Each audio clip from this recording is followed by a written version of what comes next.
언젠가 한 글을 본 적이 있는데 세계에서 가장 긴 산맥 가운데 하나가 로키 산맥이라고 합니다. 이 로키 산맥에는 해발 3,000m 높이에 이르게 되면 수목 한계선이라고 불리는 곳에 이르게 된다고 합니다. 이 수목 한계선이라고 하는 것은 나무가 살 수 있느냐 없느냐의 한계점을 이루는 지역이라고 합니다. 이곳에 이르게 되면 바람이 너무 세차고 매서워서 나무들이 위로 곱게 자라지를 못하고 마치 사람이 무릎을 꿇고 있는 모양으로 이 나무들이 자라게 된다고 합니다. 눈보라가 너무 심해서 살기 위해서는 나무들이 그렇게 자랄 수밖에 없다는 것입니다. 그런데 세계에서 가장 공명이 잘 되는 명품 바이올린은 바로 이 무릎 꿇은 나무로 만들어진다고 합니다. 모진 눈보라를 견디기 위해서 무릎을 꿇고 지낸 시간들이 이 나무로 하여금 깊은 공명을 내는 나무로 자라게 하는 것입니다. 여러분, 때로는 우리의 인생에도 생존의 한계선에 서 있는 나무들처럼 모진 눈바람의 시련들이 찾아올 수도 있습니다.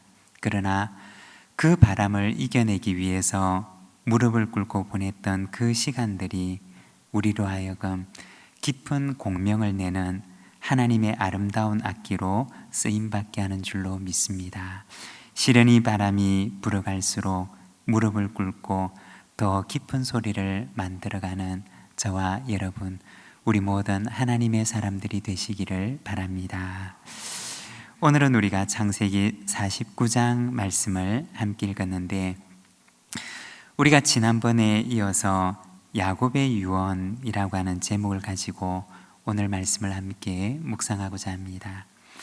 야곱의 삶을 보게 되면 야곱의 유년 시절, 야곱의 소년 시절, 그리고 야곱의 청년 시절을 보게 되면 그는 자기애로 가득 찼던 삶을 살았습니다.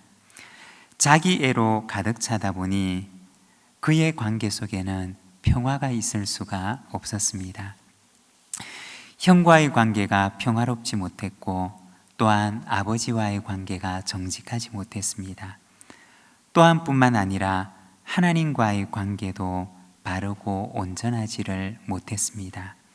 그런데 야곱의 인생에 찾아왔던 시련과 고난의 바람이 바로 이 야곱을 변화시켰던 것입니다. 자기를 죽이려고 하는 형을 피해서 아버지의 집을 떠나면서 그는 베델의 하나님을 만나게 되었고, 외삼촌 라반의 집에서 수없는 속임수와 불이익을 당하면서 그는 하나님의 방법으로 하나님께서 갚으신다 라고 하는 사실을 경험합니다.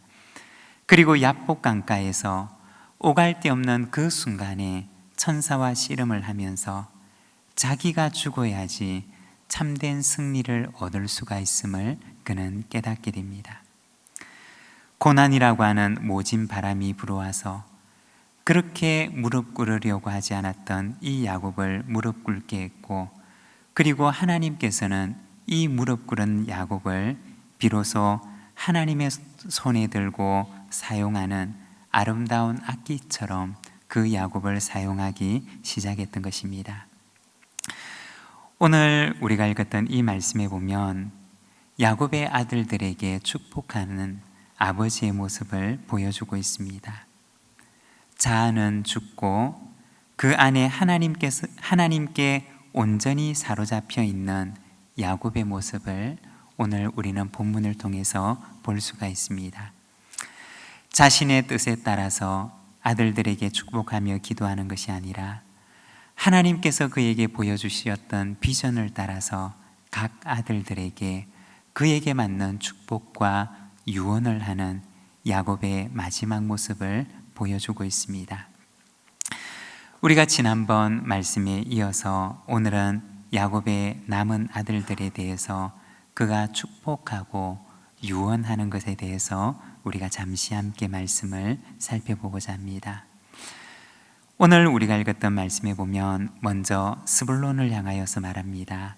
13절의 말씀을 우리가 함께 봉독하겠습니다. 스불론은 해변에 거주하리니 그곳은 배 매는 해변이라 그의 경기가 시돈까지 이리로다. 아멘.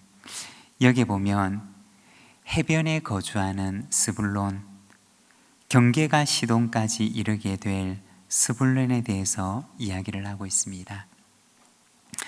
우리가 성경에 보게 되면 이 스불론 지파가 분배를 받았던 땅은 사실은 해변과는 상관이 없는 땅이었습니다.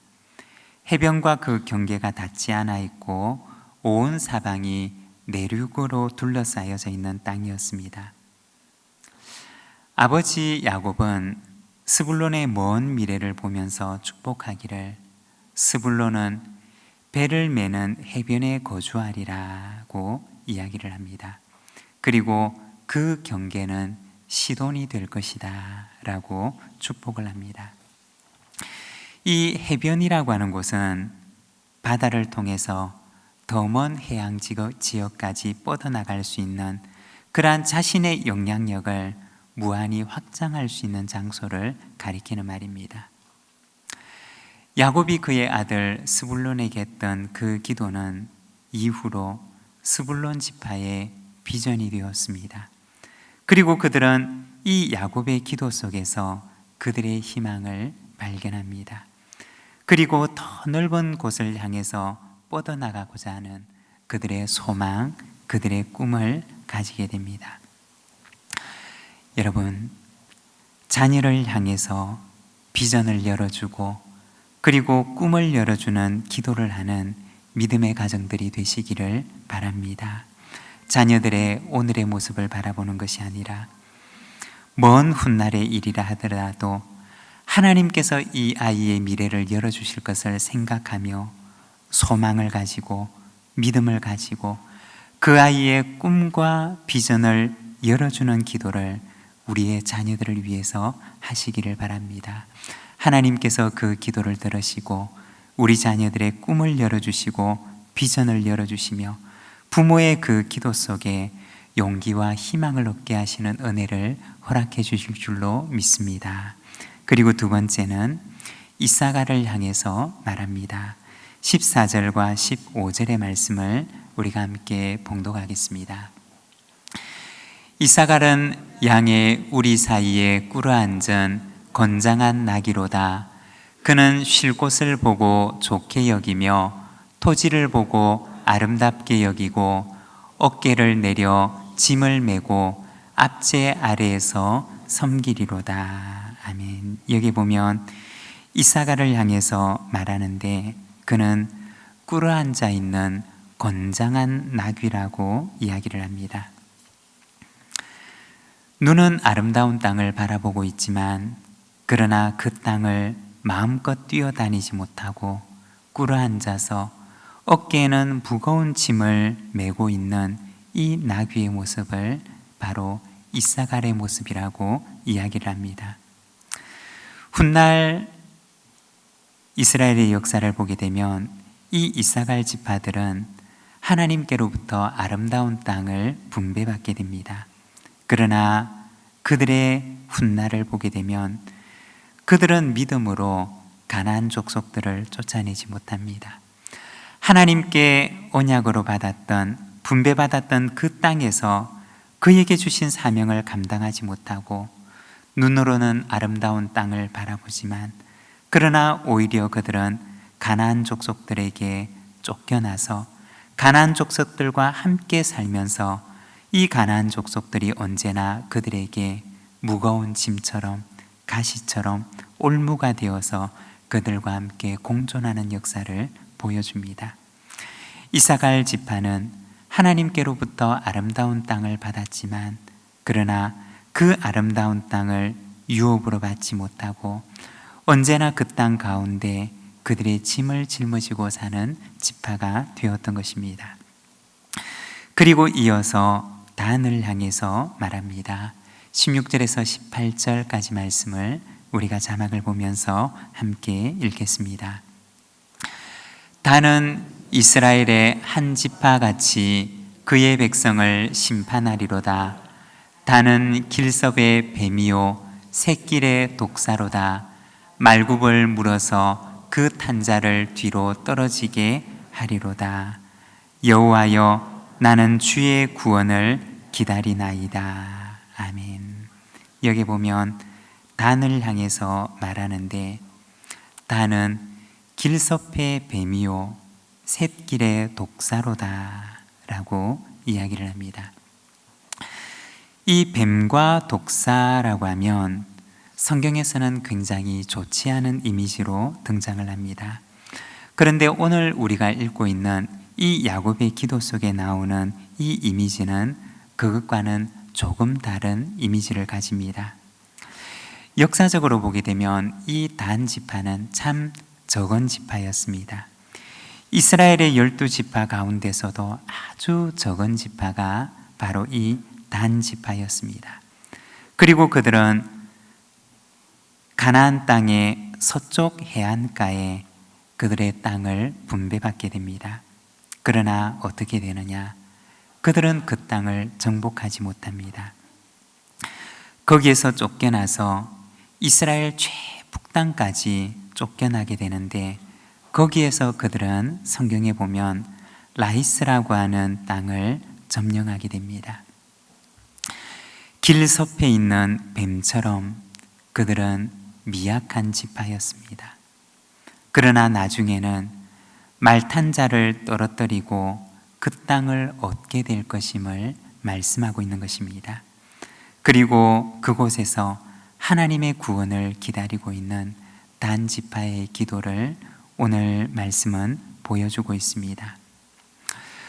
우리가 다시 한번 생각을 해보면, 먼 훗날 단 지파가 땅은 분배받았지만 그 땅을 얻지 못하고 그 땅을 잃어버리고 저 멀리 북쪽 땅으로 쫓겨나게 되었을 때 그들은 얼마나 낙심했을까요?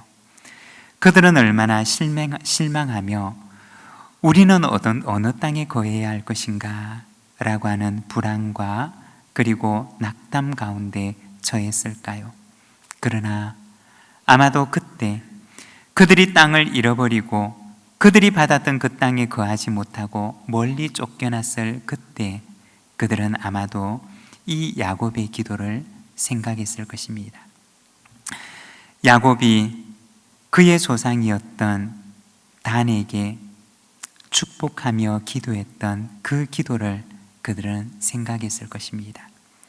비록 우리가 미약한 지파이지만 길섭에 있는 작은 뱀처럼 조그만한 두려움에도 놀라서 도망가는 작은 짐승 같은 존재이지만, 그러나 말탄 자라도 거기에서 떨어뜨리게 하는 그러한 용기와 용맹을 우리에게 주실 것이다 라고 생각하며 그들은 이 야곱의 기도에서 희망을 발견했을 것입니다.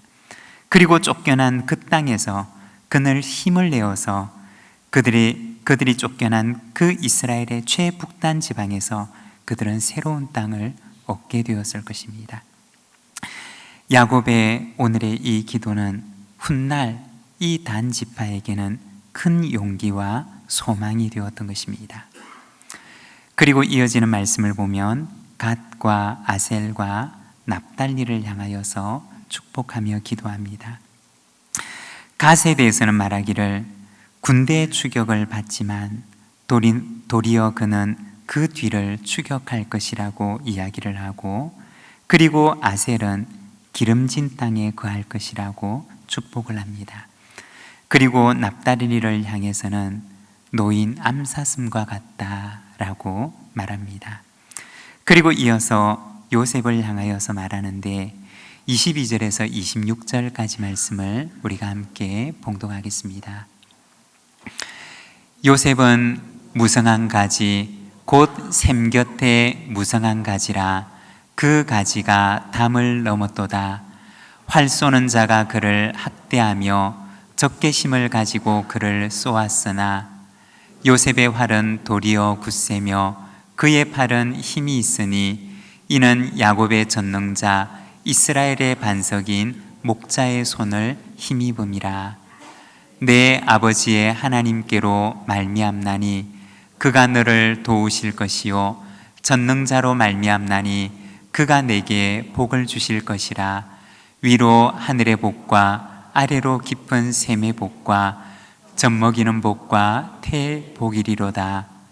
내 아버지의 축복이 내 선조의 축복보다 나아서 영원한 산이 한없음같이 이 축복이 요셉의 머리로 돌아오며 그 형제 중 뛰어난 자의 정수리로 돌아오리로다. 아멘. 이 요셉을 향해서는 축복하기를 그는 담을 넘는 무성한 가지라고 축복을 합니다. 우리가 요셉의 인생을 보게 되면 요셉의 인생 속에는 그의 인생을 가두어 두려고 하는 참 많은 담들을 만납니다. 형제들의 미움과 시기가 그의 인생의 담이 되었고, 또한 종으로 팔려가면서 그가 느꼈던 절망감이 그의 인생의 커다란 담이었을 것입니다. 또한 그도 또한 형제들을 향한 분노와 미움의 담 안에 갇혀서 한평생 살아갈 수가 있는 자리에 서 있었습니다. 그리고 때로는 억울한 누명이라고 하는 담 안에 갇히기도 했고, 때로는 모든 사람들에게 잊혀진 듯한 실망의 담 안에 갇히기도 했습니다. 그러나 무엇이 요셉으로 하여금 그 담을 넘어설 수 있도록 했느냐? 바로 신앙이었습니다. 하나님을 신뢰하는 신앙이, 하나님께서 그의 인생을 인도하신다고 하는 하나님을 향한 그의 믿음이 바로 자신을 둘러싸고 있는 그 높은 담들을 뛰어넘어서 그 담 밖으로 그의 가지를 한껏 뻗을 수 있도록 했던 것입니다. 여러분, 신앙이라고 하는 것은 오늘도 우리를 담을 넘어서는 용기를 우리에게 허락해 주시는 줄로 믿습니다. 요셉과 같은 믿음과 신앙을 가지고 오늘도 우리의 주변을 둘러싸고 있는 이 담을 넘어서 하늘을 향하여서 한껏 그 팔을 내미는 저와 여러분의 삶이 되시기를 바랍니다. 그리고 마지막으로는 베냐민을 향해서 말하는데 27절 말씀을 함께 읽겠습니다. 베냐민은 물어뜯는 일이라. 아침에는 빼앗은 것을 먹고 저녁에는 움킨 것을 나누리로다. 아멘. 이렇게 야곱은 그의 아들들을 향하여서 하나하나 축복하는데 마지막으로 28절에 이렇게 말씀을 합니다. 28절 말씀을 함께 봉독하겠습니다. 이들은 이스라엘의 12지파라.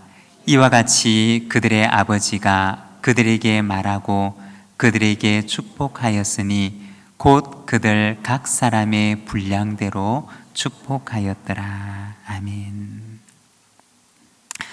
우리가 야곱의 기도를 보게 되면 어떤 이들에게는 정말 더할 나위 없는 축복을 하고, 또 어떤 아들에게는 우리가 볼 때는 축복이라기보다는 축복과는 너무나 거리가 먼 유언을 남기게 됩니다.